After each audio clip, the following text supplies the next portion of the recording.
sanggol ibinenta ng kanyang magulang para pampuhunan sa tusok-tusok business. Maabante sa balitang yan si Abante reporter Jonas Lavarias.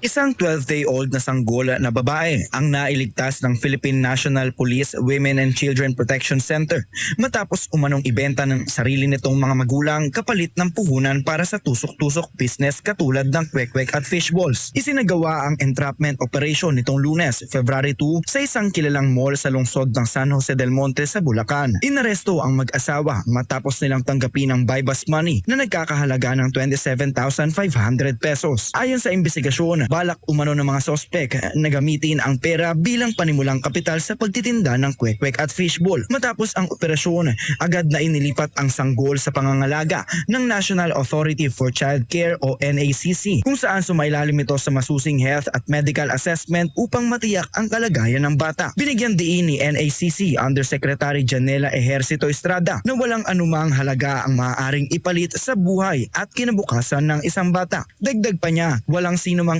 individual, partikular ang mga magulang, ang may karapatan ang pagsamantalahan ang isang bata para sa pansariling pakinabang. Tiniyak din ng ahensya na patuloy na makakatanggap ng sapat na pangangalaga at proteksyon mula sa pamahalaan ang nasabing sanggol. Haharap ang mag-asawa sa mga kasong paglabag sa Republic Act 9208 na inamyendahan ng RA 10164 at RA 11862 o ang Expanded Anti-Trafficking in Person Act of 2022 para sa qualified trafficking. Posible rin silang sampahan ng kaso sa ilalim ng RA 7610 o ang Special Protection of Children Against Abuse, Exploitation and Discrimination Act na may kaugnayan sa child abuse. Ayon sa NACC, ang matagumpay na operasyon ay patunay ng patuloy nitong pagsisikap na tuparin ang mandato sa administrative adoption and alternative child care, gayon din ang pinaigting na kampanya laban sa illegal adoption, pang-aabuso, pagsasamantala at trafficking ng mga bata.